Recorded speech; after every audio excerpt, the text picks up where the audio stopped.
Começa aqui o CBN Debate deste sábado, desta vez falando sobre negociação, que é uma habilidade necessária para a sobrevivência e que você usa o tempo todo, às vezes sem nem se dar conta. Por exemplo, a gente tinha aqui uma entrevista, tinha aqui um programa para começar na sequência, foi negociando, e estamos colocando no ar às 10h26 o programa que deveria ter começado às 10. Os convidados estão todos aqui, não reclamaram, tudo graças às nossas muito bem treinadas habilidades de negociação. José Pio Martins é um dos nossos convidados. Um bom dia, professor e economista. Certo? Bom dia a todos, bom dia aos ouvintes. Também Bernd Entchev. Bom dia, Bernd. Bom dia, muito bom estar aqui falar, e principalmente sobre esse assunto que é assaz muito importante. Obrigado por ter cedido nessa nossa negociação. Aliás, a negociação foi ótima. Simplesmente avisaram, olha, vai atrasar muitas argumentações e contra-argumentações. Maurício Stunides Cruz, economista, mestre em administração de empresas e coordenador do curso de administração da Universidade Positivo. Bom dia. Bom dia, Álvaro. Bom dia, ouvintes da CBN. Uma satisfação estar aqui. Vamos tratar de negociação hoje. E também Eduardo Ferraz, que é consultor de empresas. Bom dia, Eduardo. Bom dia. Vamos negociar bastante. Pio, a gente tem 3 minutos aqui antes de ter que levar para o repórter CBN de novo. Conta pra gente o que é que você já negociou hoje, porque é uma habilidade que a gente usa o tempo todo, né?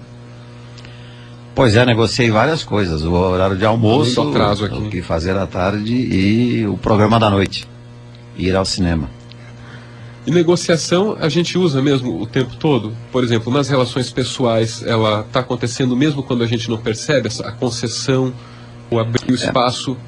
Álvaro, eu costumo dizer o seguinte, que a democracia, cuja palavra vem de poder do povo, na verdade é um formato de execução das questões da vida oposto à ditadura, à imposição. Como, na verdade, os espaços de ditadura, de autoritarismo e de imposição estão diminuindo, tanto nas nações como nas organizações, como na vida pessoal, o que é que sobra? Negociar. Na verdade, fazer concessões, na verdade, fazer, eu diria até, digamos assim, alterações de decisões pessoais. Então, negociação é isso. Aliás, se você observar, o Bert aí é um especialista em pessoas, o profissional do futuro é aquele que diminuirá muito as suas características de autoritarismo, de ditador, e ampliará suas características de vencedor, convencer e negociar. Está de acordo com o espírito do tempo a negociação? Está de acordo com o espírito do tempo, e não há como. O planeta terá em 2050 9 bilhões e 400 milhões de habitantes. Haja negociação. Gorbachev escreveu na Perestroika, aquele livro famoso. Gorbachev, para quem não sabe, foi lá o transformador do Império Soviético, do comunismo para o socialismo. Ele dizia o seguinte: a guerra é uma forma obsoleta de solução de problemas. E quando se fala de guerra, fala-se de conflito, qualquer conflito. E, na verdade, em sendo a guerra, o conflito, uma forma obsoleta de solução de problema, fala do conflito negativo.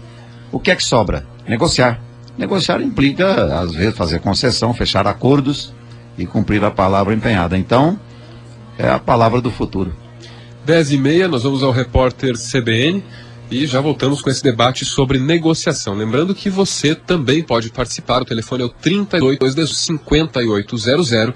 O e-mail é o cbndebate@cbncuritiba.com.br. 10h35. Voltamos aqui com o CBN Debate falando sobre negociação. No intervalo a gente falava aqui sobre exemplos de bons negociadores e de cara chegamos a 4 letras. LULA. Maurício Stunides Cruz, o que é que o presidente tem? O presidente tem um feeling, ele tem um... Eu acredito que o Lula, ele é, acima de tudo, uma pessoa que aprende, ele aprende na vida, na prática, né? Ele começa a vida dele como um negociador, ele é um líder sindical que tem a capacidade de mobilizar os interesses opostos a um caminho comum, e assim ele foi construindo o início da carreira sindical dele, o início da carreira política dele. O Lula, ele é uma pessoa, na minha leitura, que entende os interesses e consegue encontrar uma solução conciliatória entre eles. Além disso, o Lula em si tem um carisma extraordinário, uma capacidade de atrair a simpatia da opinião, falando já do presidente hoje em dia, né? Entender o que o público quer ouvir, e ele fala isso, e ele fala o que cada público quer ouvir, ele se direciona a cada público e fala exatamente o que o público quer ouvir.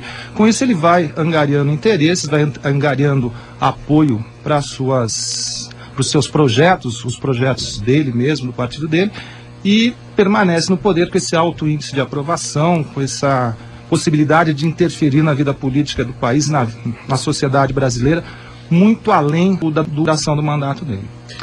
Essa habilidade de saber reconhecer o que a plateia quer ouvir está inclusa no pacote de habilidades de observação, né? O sujeito olhar para aquela plateia e conhecer os anseios dela. Uma boa negociação começa por aí, saber as prioridades do outro, onde ele pode abrir uma concessão, onde não pode, Eduardo?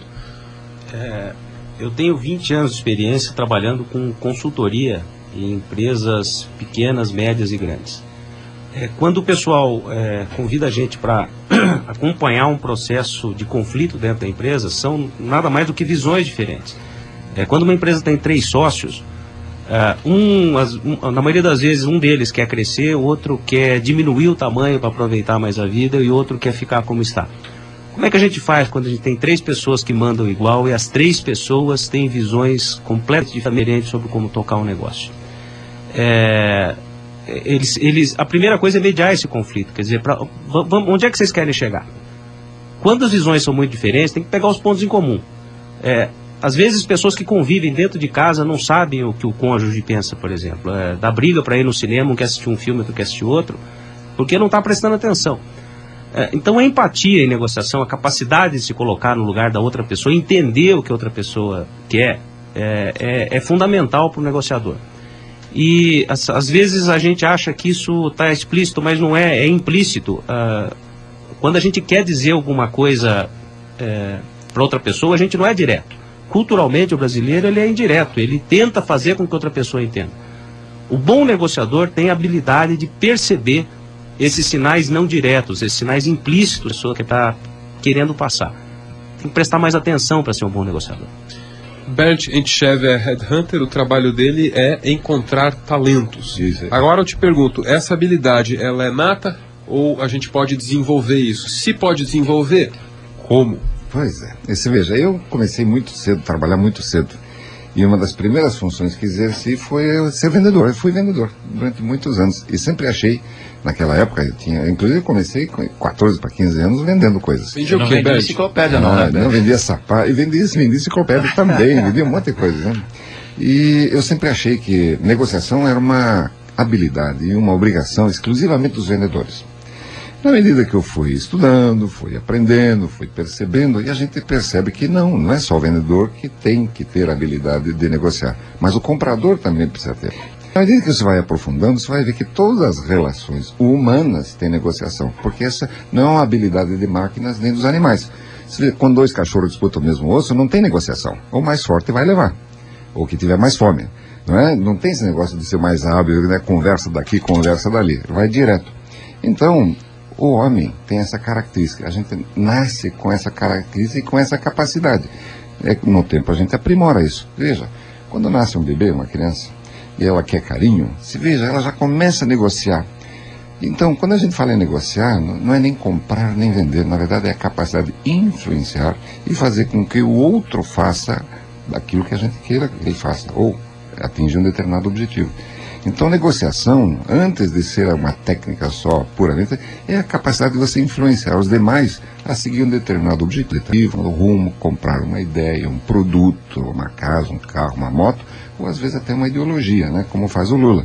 Diz, olha, minha gente, acredita, a cadeia de poupança, essas mudanças, nós só vamos ferrar os ricos, os pobres vão ficar na mesma. E vai deixar para o sucessor dele o pepino, né? Isso não tem a menor dúvida. E as pessoas estão acreditando nessa história dele, porque a capacidade de influência dele é grande. Então ele fez uma negociação sentado na cadeira e está negociando com 200 milhões de pessoas. Você veja o tamanho da negociação desse homem em relação a um determinado objetivo, uma determinada ideia. Agora imagine, se nós apropriarmos isso adequadamente para a nossa vida, como a gente pode melhorar o nosso ambiente, o nosso entorno, em relação à nossa família, em relação ao nosso trabalho, os colegas, em relação à nossa chefia, subordinados. Veja quanto a gente pode fazer para que esse mundo seja um pouquinho melhor. E a negociação entra nesse parte. Agora, eu faria uma ressalva aqui, também é mais fácil negociar com 200 milhões de pessoas, quando boa parte delas não se esforça para entender o que é que está na mesa de negociação. Alguns não entendem mesmo, né? Então, claro, nem tem condições de saber o que está sendo negociado de fato, não. Nesse caso da poupança, vale isso? Eu acredito com certeza nisso. Claro que sim. A maioria das pessoas está engolindo o que está vindo de cima para baixo e pronto. Mas Aí é que está, a capacidade de influenciar nem sempre está no objetivo final, está às vezes no meio. Eu tenho dito, o tom às vezes supera efetivamente a essência da mensagem.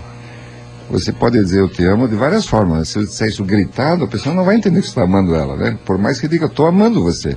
Agora, se você dizer isso com muito carinho, com muito jeito, a pessoa acredita.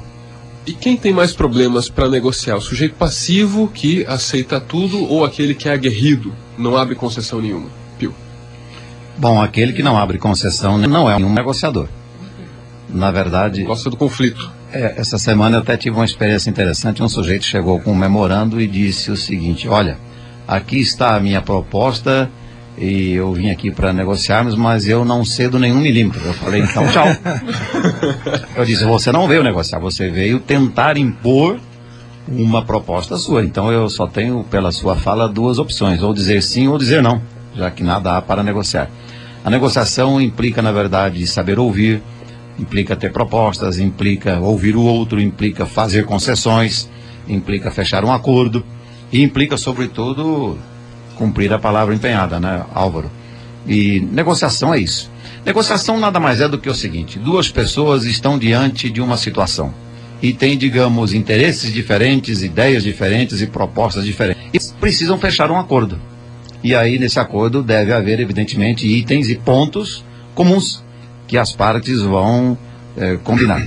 Agora, é claro que negociação, Álvaro, para mim, depende de dois pontos básicos. A personalidade do negociador, como é que ele é como ser humano, a sua própria estrutura psicológica e uma série de habilidades aprendidas. E aí, talvez nós possamos, ao longo do programa, falar disso.